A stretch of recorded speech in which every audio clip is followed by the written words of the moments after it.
In 2018, my dad and I went on a road trip to Belgium to pay homage to my Great Grandad, who lost his life whilst fighting for our country in the First World War. We wanted to visit his grave on the centenary of his death, pay our respects and build a greater understanding of the end of the First World War. Well, here's a nice sunrise. Yeah, look, beautiful, look at that. Yeah.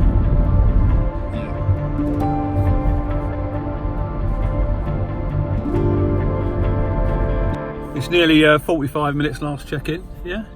This is for the vlog. Yeah. So you like your coffee? Yeah, it's okay. That's from South Korea, that mug. My friend Pete got me that. Yeah, I don't like to be photographed. And,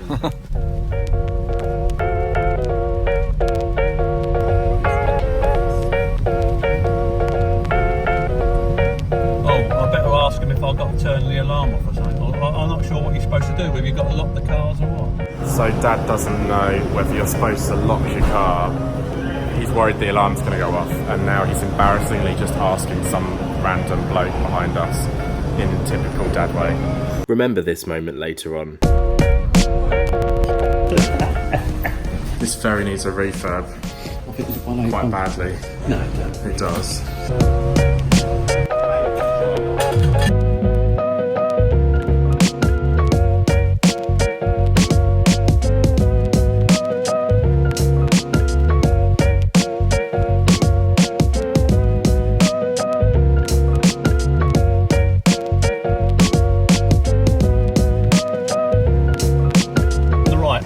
On the right, yeah? Yeah. On the right. Yeah. We are in Calais. Alright, so I know you want to take pictures, but you've got to concentrate. I will. E40. We're going. Yes, I know. I've got it mapped. It's going to east. Don't have to tell me. Alright. Sortie, exit. Sortie.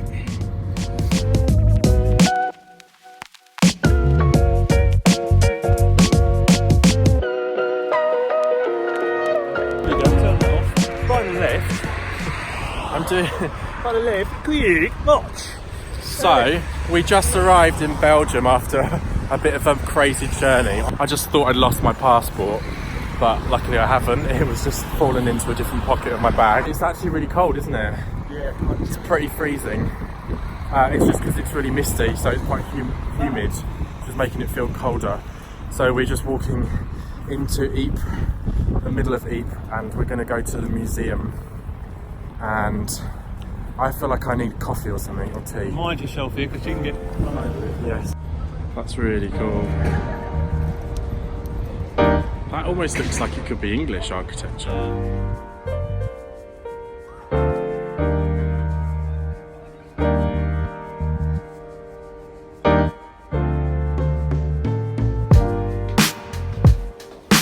Walking up to the top of the bell tower. 240 steps. That was a long way up. Look at the view.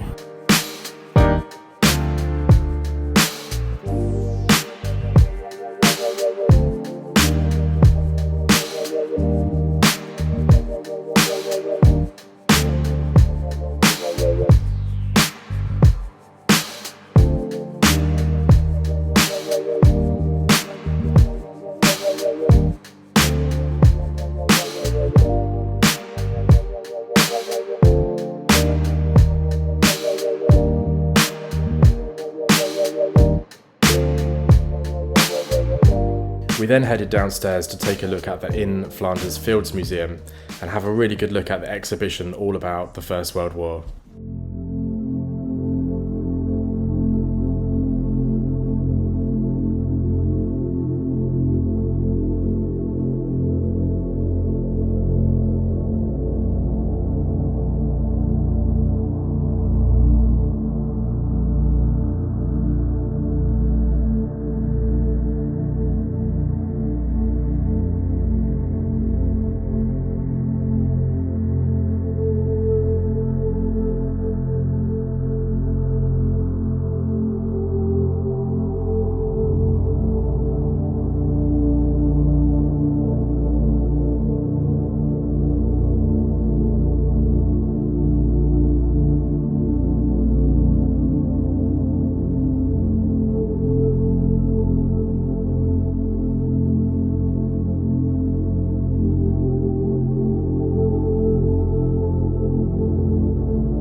So we just had a really nice dinner. I had chili, Dad had some other rice thing.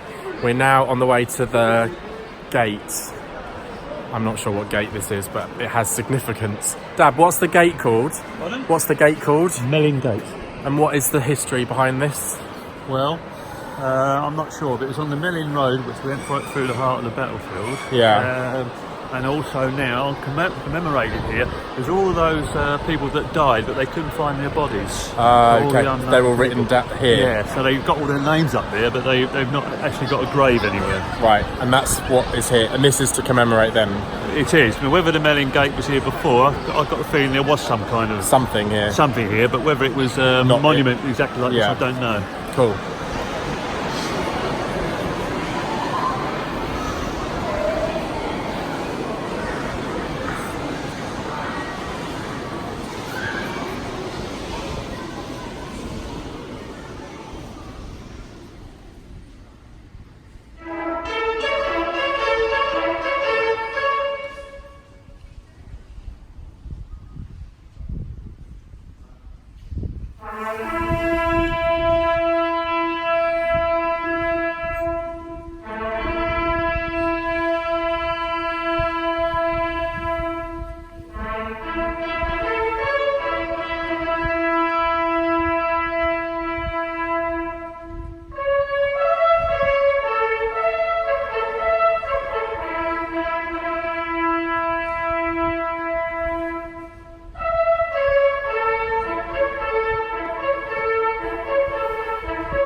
We're on the way to Dranoutre Military Cemetery, which is where my great granddad and Dad's granddad is buried. It's going to be a bit of a strange experience, but I think it's important to come and see his grave. And it's 100 years this year that he died, in September of 1918. 28th of September 1918.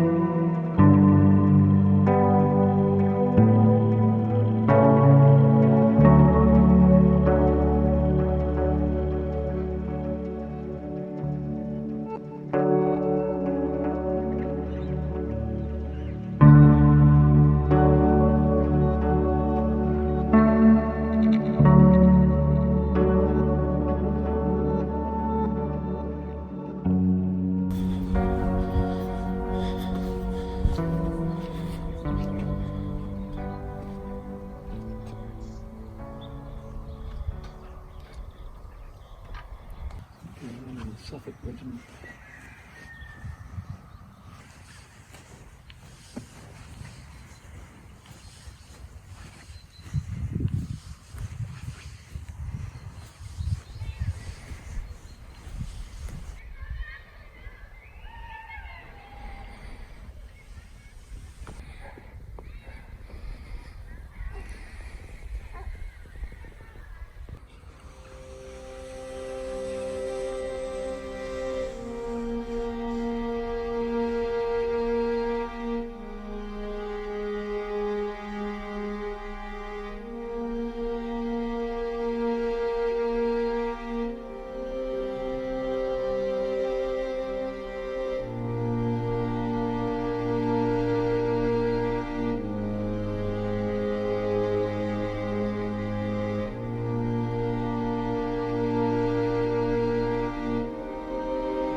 I was expecting it to be really peaceful here, and like kind of really quiet and no sound, but what really struck me, which is really strange, is that there's so much sound around the cemetery, even though it's in the middle of the country.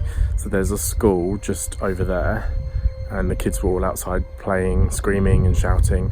The church bells were ringing.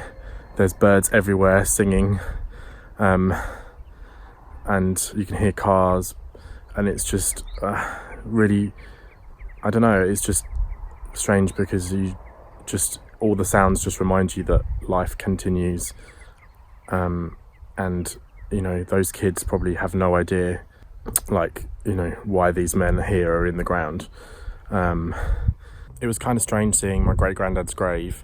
I knew that he was in the First World War, like most of my life I knew that, and I've seen the really famous in our family, picture of him on his horse, and yeah, I don't know, it's weird to think that this is his final place, that this is where he is, and he died actually on a field like a few miles from here, which we're going to now. It kind of brings it home when you actually see the grave, like it makes a big difference, because before you see that, it's a story, it's a narrative, but when you actually see that grave, you know that it's reality, and you know, here he is. So I'm glad we came to see him and pay our respects. We're now visiting the Pool of Peace, which is basically a crater where some artillery went off during the First World War, and it's now a pond, like a pool.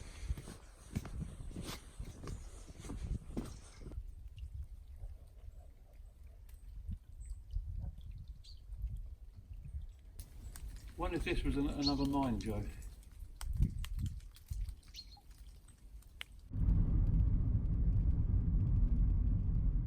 This is the Yorkshire Trench Deep Dugout.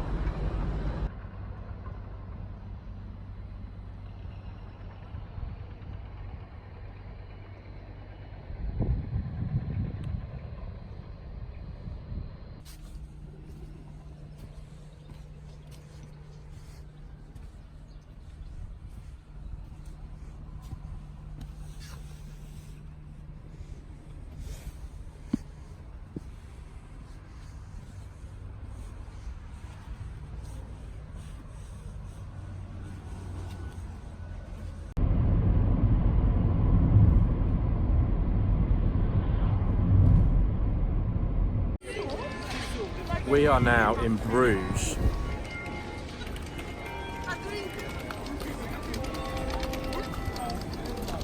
Bruges is beautiful, Bruges is amazing, and I can't wait to eat a Belgian waffle.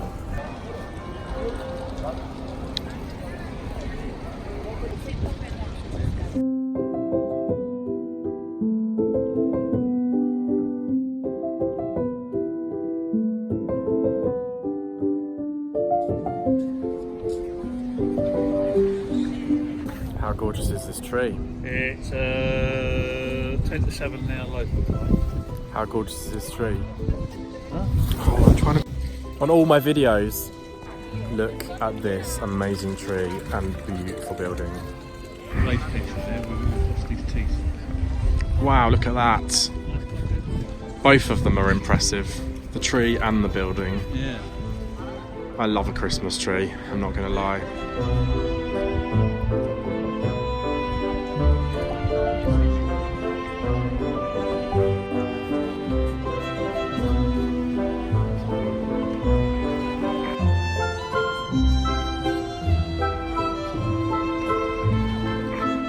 We're just about to have dinner at Beethoven. We have traditional Fleming beef stew. Look at that. And a nice beer.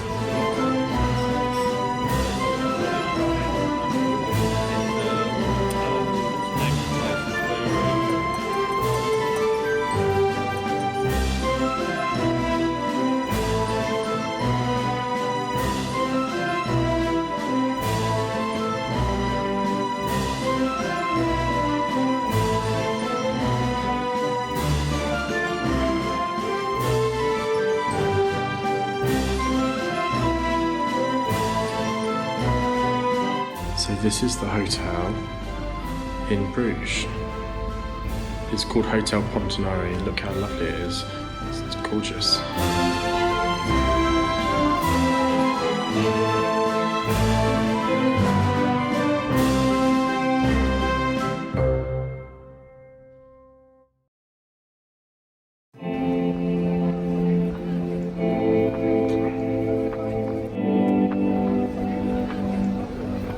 So it is morning, Saturday morning in Bruges, and we are going for some nice breakfast. Can't wait.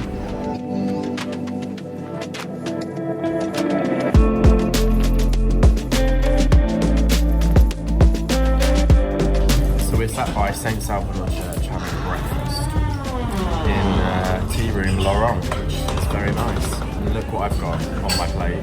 I had a tasty croque monsieur with ham and gooey cheese and a really fresh salad, some coffee and some orange juice. It was yum. La Belgique gourmande. Nice bit of chocolate action. So much choice. It's insane.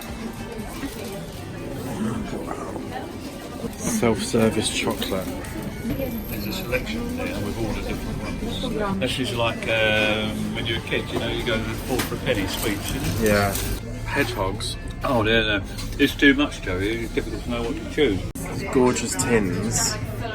And you can have them pre-filled like this, or you can pick and mix your own.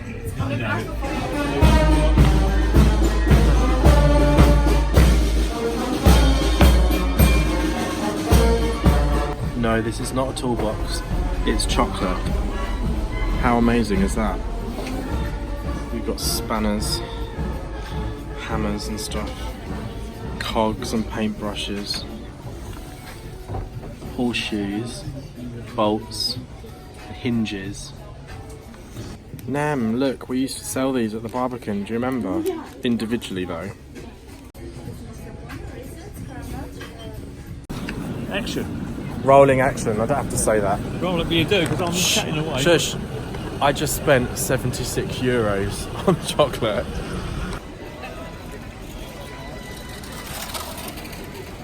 So cool. I actually thought that was real.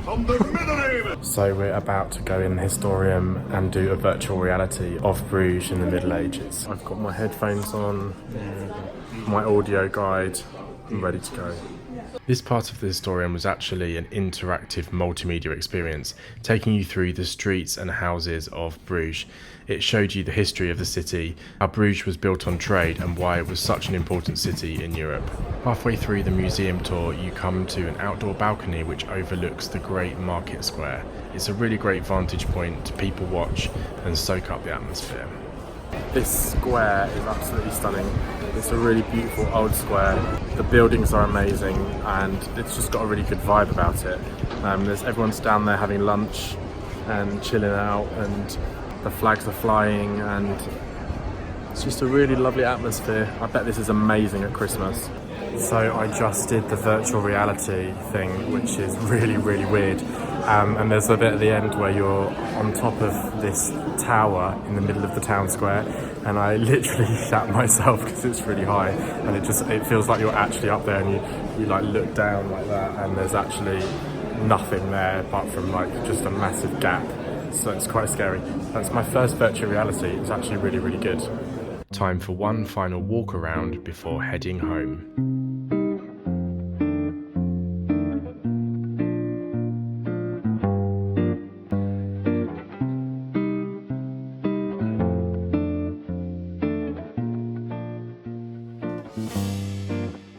Those 3 words are spelled out in your eyes. We are now on the way to see the 3 windmills along the canal.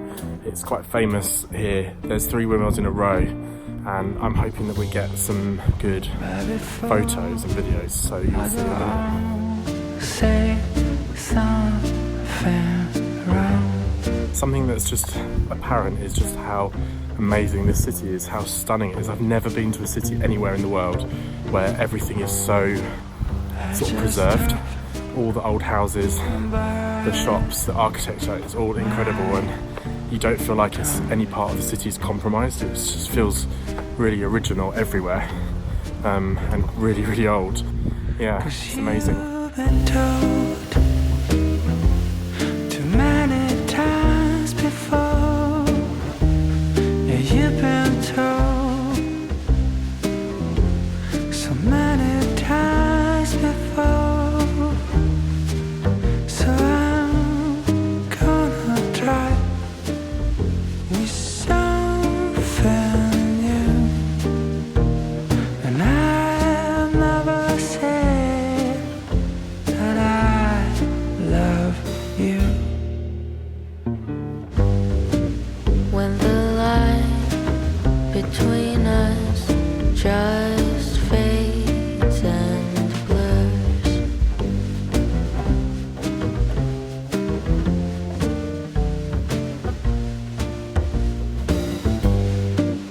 that's the time when we just don't need more words.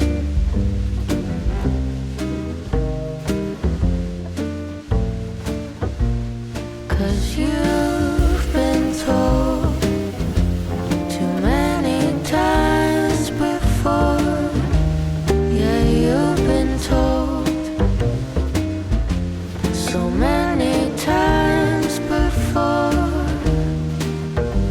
So I'm gonna try with something new, and I'll never say that I love you. Yes, I'm gonna try with something new, and I'll never say that I love you.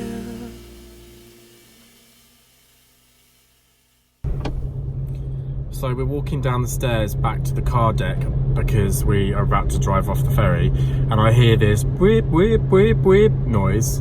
I hear this alarm going off, thinking, oh yeah, you know, that must mean like the front of the boat's coming down. And then I get to the car and we realise it's the actual car alarm of our car that the whole ship can hear.